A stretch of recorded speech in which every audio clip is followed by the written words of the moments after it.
What's up, artists, art lovers, and other creatives? This is Art Life Confidential, and I'm your host, Tracy L. Turner. Today, we are going to talk about those periods of time where you hit a deep creative slump. Some may call it burnout or a hiatus or something like that. Depending on how you feel, can sway the connotation of the term. Some people can easily allow the wave to come and go and then hop back into it, while others may get a bit more stressed out about the lack of production and it becomes this really bad cycle. Currently, I am working my way through my own slump, so I thought that this was a great time to jump into it on the show here. So today, not only will this be a sort of venting session for me, I want you to be able to pull some tips on how to deal with your own slow periods when they arise, okay? So let's get into it.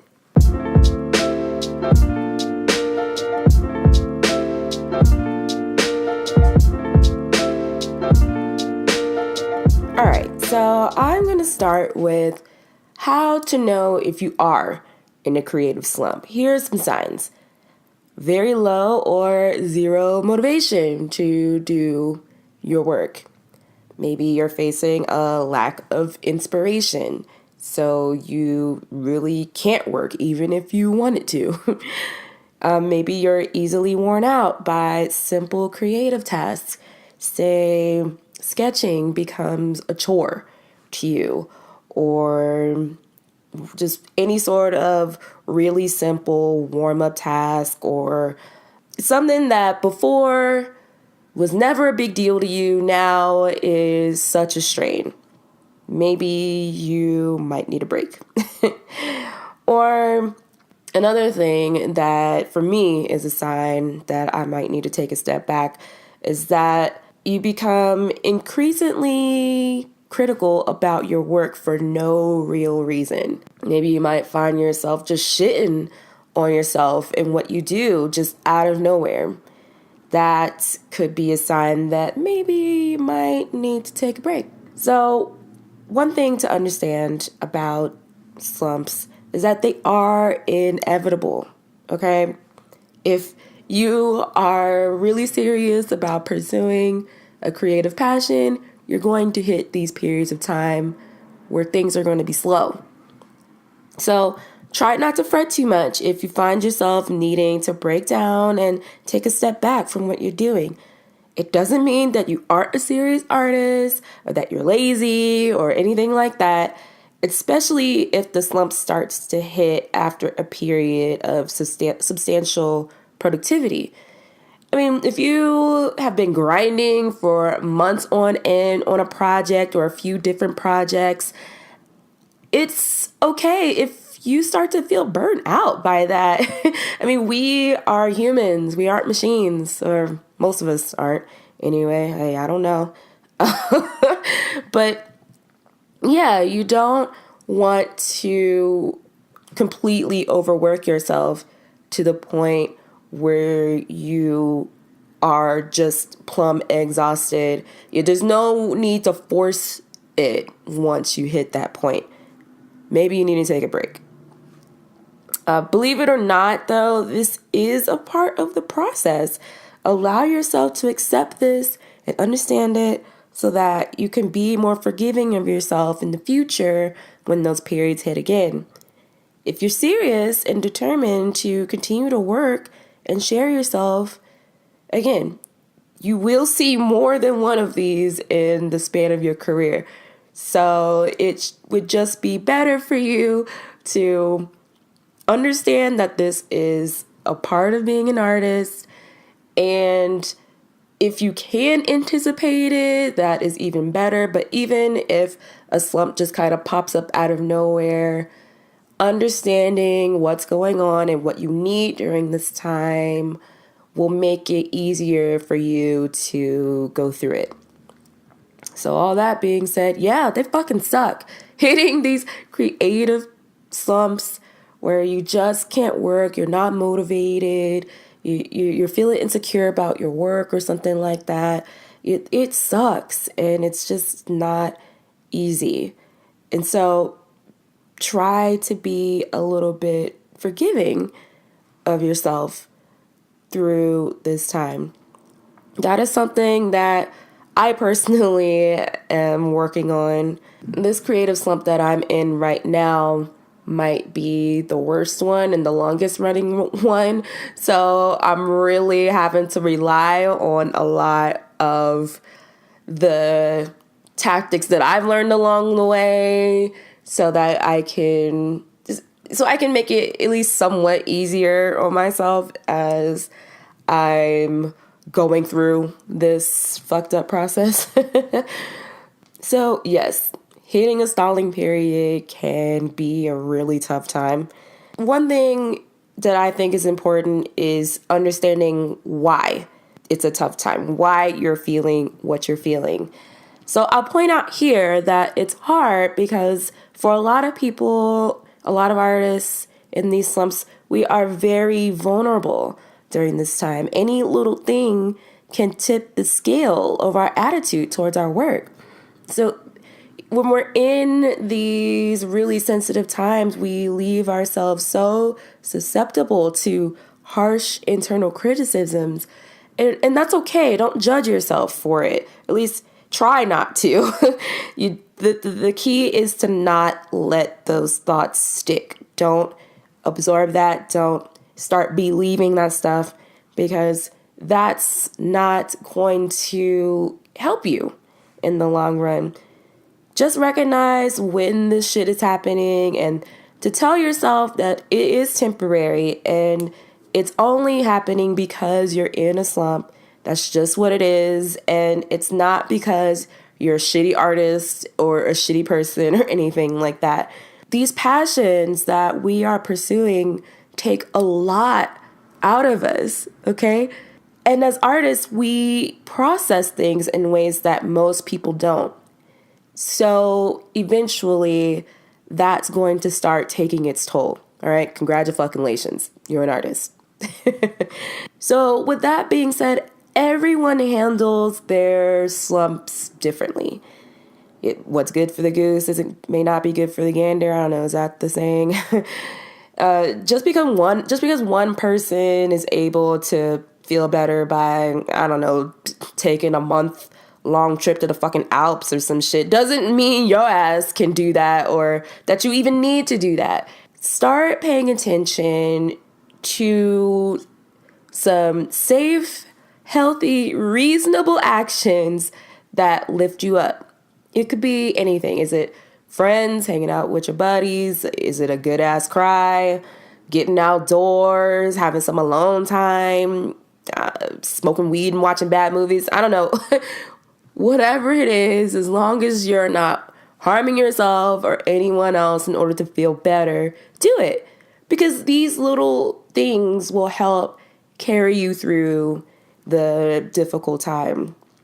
You know, self-care, that highly overused 2017 term that popped up everywhere. It really applies here. No, I'm not trying to shit on self-care at all. It's really important, and you have to do that. It'll be great for you in the long run, because then you can start defaulting to those activities when the next slump or the next hiatus hits. Another thing to point out about creative slumps is they don't care about the timing in your damn life. I'll tell you that. The current slump that I'm in, it is such bad timing for me because I actually want to keep producing. I actually want to keep sharing, but the motivation right now is just really not there. I am really not in sync with my creative life at all.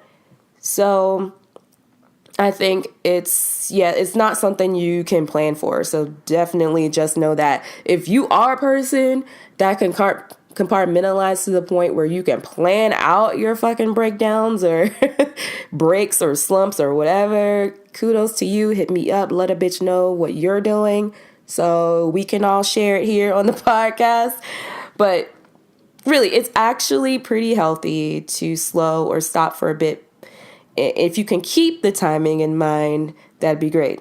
But obviously, shit happens, of course. So if you have to abandon an open project with a strict deadline because your morale is starting to falter, I mean, yeah, it's not really a good look. And you should probably try to put off the breakdown or taking a break until you complete your commitment. But if you have to just suddenly leave a project because your shit is going to hell or whatever, then you just have to give in to it. Just totally give in to the decline and try to manage it as best as you can with accountability, with as much accountability and as much responsibility as you can. I mean, in the case where you may have to leave a project that's in progress and other people are counting on you, then the best you can do is just to communicate with those people as soon as you can. As soon as you realize you can't go on anymore, you need to step back for whatever reason because you just can't create anymore, then it may help to go through the trouble of fulfilling a replacement for yourself so that the client isn't burdened with the task. But if you just absolutely have to do it even at the worst time, then yeah, do it for yourself. You're the one that has to make the work. So you need to take care of yourself first and make sure everything is in line for you so that when you are creating again, you are at your best. Okay, so how do we start to then get back to work? I think that's another thing that's on a case-by-case, person-to-person level. Only you will be able to kind of tell when those urges are hitting you or what those cues are for yourself. All I can say is don't try to force it to happen. Definitely try some different creative expressions for a while. Say, okay, so for me, my main form of creative expression is painting. I'm not in a place where I can really do that right now, but there are other things that I'm noticing that are interesting to me, things that I want to try out. For me, that's embroidery. I've never learned how to do that, but since I'm kind of on this break from painting, it's such a great opportunity now for me to just pick it up, see how that feels, see if I like it, see if I want to do anything else with it other than just having it be this pick up hobby type of thing. This podcast is a result of being in a break from painting. And so I kind of suggest that you find those things for yourself that interest you, that are totally different from what you normally do, and just see what happens, see how you feel. Go with what feels natural to you in the meantime, in these breaks, and eventually you'll find your way back to where you want to be. You don't even have to announce to anyone that you're taking a break or anything like that. Not if you don't want to. You can just disappear and hop back to it when you're fucking ready. I mean, the people that truly fuck with you will still be there. And this is the point that I think is specific to our social media activity. I think a lot of times we might feel like we need to share these things or talk about it, but you don't have to. You don't even have to share the miscellaneous creative shit that you're just experimenting with in the meantime. You don't have to do anything you don't want to do. Don't try to pressure yourself into anything. But if you're feeling certain urges to, again, try something else or get back into your main form of expression, go with it. I would say just don't force anything unless you really have to. I mean, I don't know. Maybe there's a deadline and you just really have to force yourself to get it done. It may not be your best work, but at least it'll be done. It'll be out of the way. And then you can get back to chilling for a little while. But when you are ready and you are getting back into the swing of things, just be relieved that the slump is over and be excited about the new shit that you're going to be doing. These slumps are temporary. I want you to know that it is a part of the process. It is going to suck, but you will eventually get out of it. Try to look at it as just a very necessary thing that you have to do so that you can regroup and come back and get to the next level of where you want to be. All right. So with that, I'm going to go ahead and wrap things up here, but this conversation is not over. As always, I want to continue to chat with y'all online. So for all things Art Life Confidential, please visit the website artlifeconfidential.com. Check out the blog for recaps of the shows, announcements, and different resources for creativity. You can also find me on Instagram, Twitter, and Facebook. Just search Art Life Confidential and give it a follow. And if you like this episode, be sure to let me know. You can do this by commenting, sharing the show with your friends, subscribing and rating the show.